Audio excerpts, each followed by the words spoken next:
My name is Melissa Alexander. I am a photographer and filmmaker based in Atlanta, Georgia. My background is life, right? My background is fully immersing myself in the experiences that are going on around me and then having a deep desire to document them. From a very early age, I was a really big fan of photographs, like in general. My parents owned, I can remember, like they had a blue album, they had a green album, they had a cream album. That was like my parents' wedding album. But I would, go through these pages and look at people that I didn't know. Some people I knew obviously were family members, but a lot of times they were just my parents' friends. And what I loved most about it was that the stories they would tell, right, surrounding these images. I always wanted to control my narrative as a Black woman, for Black people in general. A lot of times I find that our narratives can be skewed and shifted, and if we're not speaking up for ourselves, then how will they know how we truly felt, right? And so it was always important to me, and it still is important to me, to control that narrative, to tell the stories that I don't see in the media, or the stories that I don't see on films or anywhere. Once I decided that I was ready to have my voice and speak, even if my voice was shaking, that's where I decided, okay, I'm an artist. I'm able to bring all of that stuff that makes my culture so wonderful, right?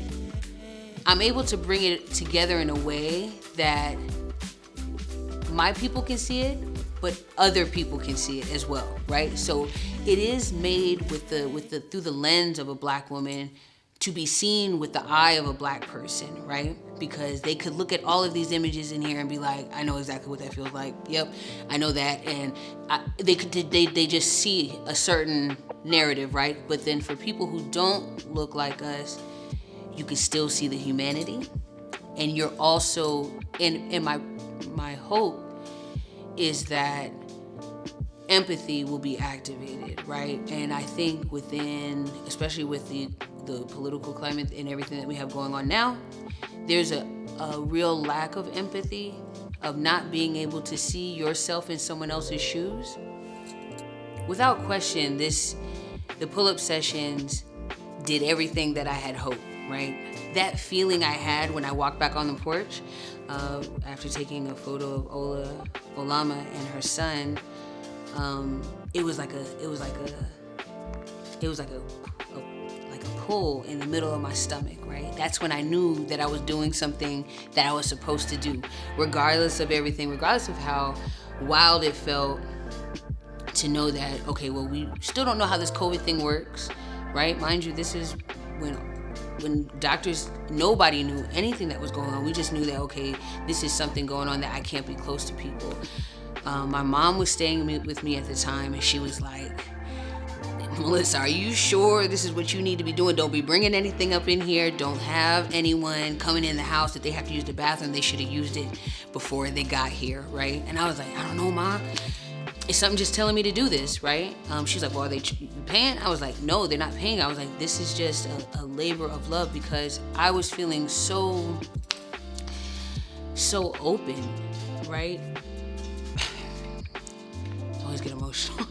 But I was feeling so thankful for the pause that was placed on the world, right? I was feeling so powerful, right? And it's weird that in the middle of all the craziness that was going on, that I would feel powerful, but I felt like, here's my chance to reset. Here's my chance to really follow what my heart is saying and not go off of running from gig to gig to gig. Here was a chance for me to stand in myself and offer love, right?